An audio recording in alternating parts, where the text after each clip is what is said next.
Assalamualaikum warahmatullahi wabarakatuh. Kembali lagi bersama saya di podcast Abang, asik ya bincang sehat bareng kita. Saya Nawang, selaku Promkes dari Puskesmas Buah Marak. Kali ini kita akan membahas tentang pencabutan gigi yang aman ya dok ya. Apalagi mungkin ada masyarakat yang belum tahu apa sih efek dari pencabutan gigi gitu tuh. Caranya seperti apa biar giginya tuh lebih aman ya dok ya pada saat pencabutan ya dok. Dan hari ini saya ditemani oleh dokter Abel. Halo dok. Selamat pagi, Kak. Selamat pagi dok. Gimana dok hari ini? Alhamdulillah baik ya, cuma agak mendung aja. Agak mendung ya. Akhir-akhir ini cuacanya lagi ekstrim ya. Kadang mendung, kadang panas. Anginnya juga gede-gede pastinya ya dok ya. Nah oke kita mulai aja ya dok. Tapi sebelumnya dokter tinggal di mana ya? Saya sih orang sini ya. Orang Saya sini? tinggal di Palem. Oh tinggal di Palem, Iya. berarti deket rumahnya dokter Novita kali Iya, ya? tetangga. Oh iya, tetangga. Iya. Oh, tetangga. Oke, dokter sebelumnya kuliahnya di mana sih dok kalau boleh tahu? Saya dari Trisakti. Dari Sakti. Berarti ngekos di sana Iya, gitu. di Jakarta. Oh, tapi alhamdulillah dapatnya di sini ya. Balik lagi ke dekat rumah ya. Dekat rumah. Yang penting lebih dekat sama dekat orang tua apalagi ya dok betul, ya. betul banget. Oke, kita mulai ya dok ya. Pencabutan gigi ini ya dok. Mengapa perawatan setelah pencabutan gigi itu penting? Jadi setelah pencabutan gigi itu harus dilakukan perawatan, terus gimana dok menurut dokter? Iya, jadi kadang yang orang-orang lupa itu kalau habis pencabutan gigi ya udah aja gitu, nggak dirawat, nggak dibersihkan, nggak apa, kayak sekedar ya sudah aja. Padahal sebenarnya keberhasilan dari pencabutan gigi itu dari pasiennya juga. Kalau misalkan pasiennya nggak jaga luka bekas pencabutannya itu nanti bisa terjadi namanya dry socket. Nah itu luka yang nggak ketutup. Karena kan kalau misalkan habis pencabutan nanti kan harus ada bekuan darah yang menutup si bekas pencabutannya. Cuman kadang orang itu suka paling sering lupa tuh misalkan kalau minum atau kumur-kumur itu kenceng banget. Jadi si lukanya tuh nggak sembuh-sembuh.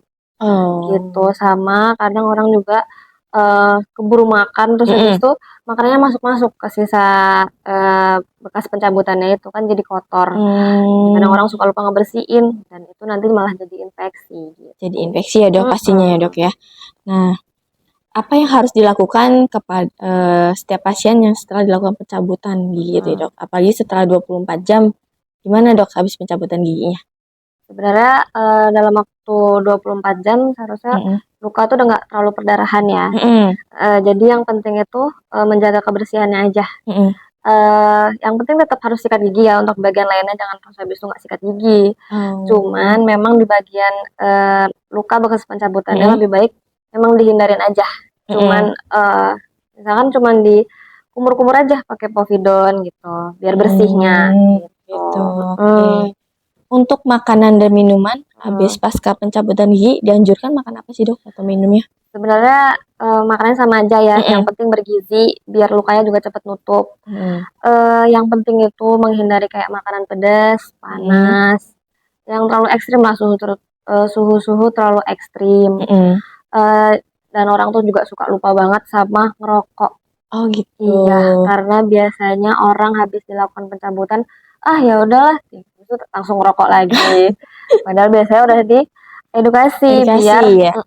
biar untuk menghindari rokok dulu, karena kan nanti kalau misalkan rokok itu kan bikin panas.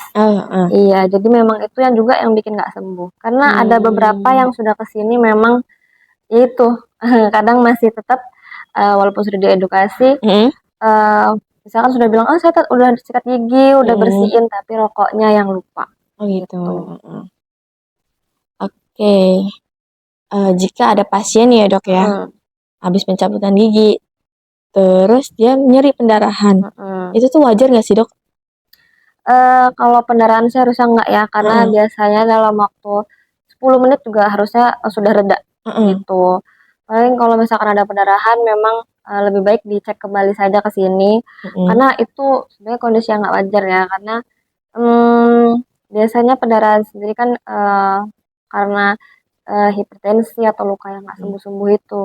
Biasanya juga karena kita takutnya ada diabetes yang bikin luka itu juga nggak sembuh ya, gitu. Kadang kan memang susah sih untuk penyakit-penyakit kayak gitu kan kadang orang juga kadang nggak terlalu jujur ya gitu. Jujur, iya. Enggak, saya nggak ada minum obat, nggak ada apa gitu. Dan kadang mungkin karena nggak jujur itu sih, jadi kadang jadi resiko itu. Berarti kalau sebelum pencabutan gigi itu ada prosesnya dulu ya, screening dulu ya dok ya? Kira-kira tuh screeningnya apa aja dok, biar masyarakat tahu? Biasanya yang paling dasar itu adalah pertama tensi, kedua cek gula darah. Oke.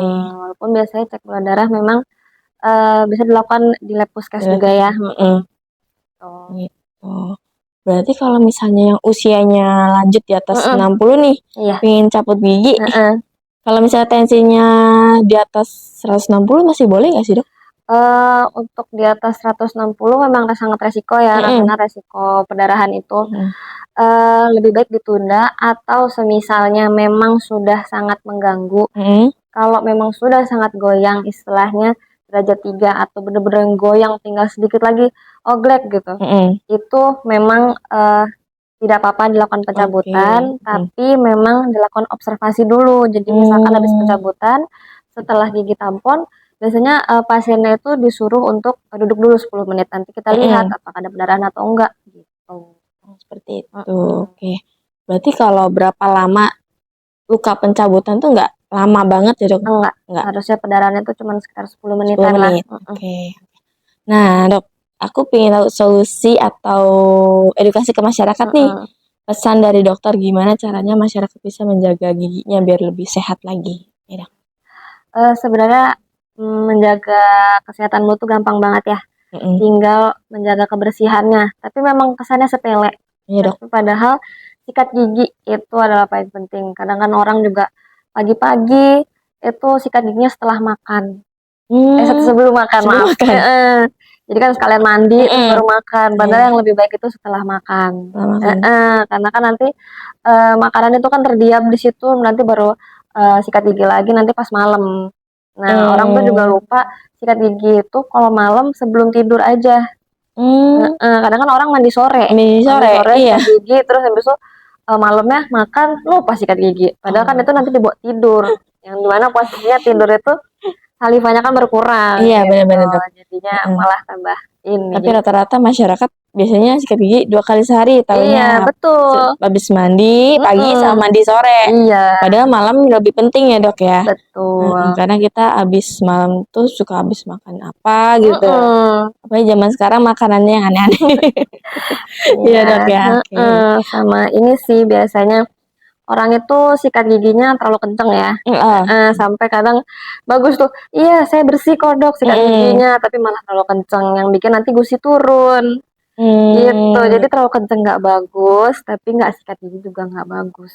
Jadi lebih baik adalah sikat gigi yang baik dan betul, yaitu dari merah ke putih, yaitu dari gusi ke gigi. Agak miring sedikit biar si bulunya masuk sedikit ke bagian gusinya itu. Ini pelan-pelan aja dari atas ke bawah dan jangan lupa juga disikat lidahnya juga. Tapi yang lebih susah anak-anak ya dok sikat gigi itu. Anak-anak itu ribet sekali tuh anak-anak itu nggak mau sikat gigi, alasannya lah apa pasta giginya pedes lah atau apa. Tapi memang kadang kalau untuk anak-anak mungkin sekarang kelihatan kejam ya, tapi memang sedikit harus dipaksa sedikit daripada nanti pas besarnya giginya hancur. Gitu. Oke, terima kasih dok. Demikian dari podcast kita kali ini. Jadi banyak sekali edukasi tentang kesehatan gigi, apalagi berapa bulan kemarin tuh sampai sekarang dokter insip dari dokter gigi tuh banyak banget ya ganti-ganti. Dan kita tuh jadinya tuh lebih paham, lebih tahu, terbantu dengan ada dokter insip gigi ini gitu. Jadi edukasinya lebih paham ke masyarakat. Mungkin dok udah ke lapangan? Sudah. Sekali nanti sekali lagi kita ajak ke lapangan biar lebih paham lagi tentang edukasi gigi masyarakatnya ya. Oke, terima kasih dokter Abah sudah membantu ini. Saya akhiri, wabillahi taufiq. Wassalamualaikum warahmatullahi wabarakatuh. Oke dok.